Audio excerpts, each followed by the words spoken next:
again sa aking channel. Ayan guys, ito na naman ang inyong lingkod. So, nagbabalik. Pasensya namin kung medyo natagalan. Ayan guys, ang tutorial natin ngayong araw, ang pag-usapan natin paano i-recover ang ating TikTok account na nalimutan natin ang password at hindi na active ang email at phone number nito. So guys, yan ang tatalakayin natin ngayon. So yan nga pala ay request ni Kesha Elmedulan.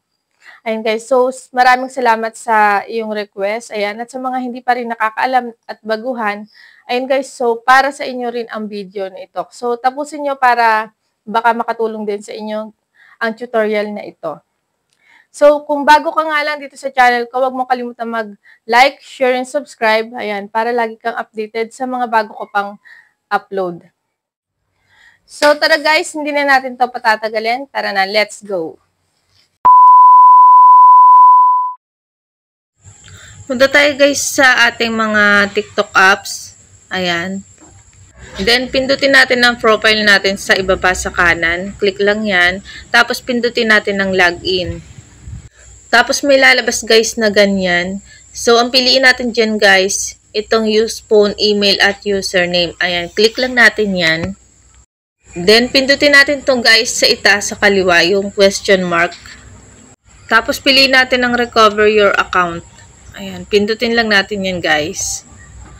Then, piliin lang dito sa mga sumusunod guys kung paano ni TikTok mahanap ang inyong account. Pumili lang kayo dyan guys kung alin dyan yung naalala nyo na ginamit nyo sa inyong TikTok account. So, ang aking pipiliin dyan guys ay itong email kasi naalala ko pa yung aking email. Ayan. Huwag kayong mag-alala guys, kahit hindi na active yung email na ginamit nyo or yung phone number, ay okay lang. Kailangan lang kasi yan ni TikTok para mahanap ang inyong account. So ito guys, kunyari yung account ko na ipinapahanap ko kay TikTok. Ayan. At dahil nga wala na tayong access sa ating email, pindutin lang natin ang need help sa ibaba. Then, mag-type na tayo dito ng bago nating email or phone number. At nang mabuksan nyo na ang inyong TikTok account.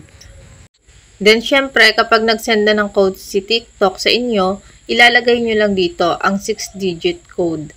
Ayan, guys.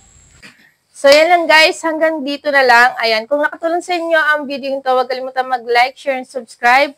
And kung may katanungan ka, please comment down below at sasagutin ko yan sa comment section. Ayun lang guys, kita-kits na lang ulit tayo sa sunod kong video. Thank you for watching. Bye-bye!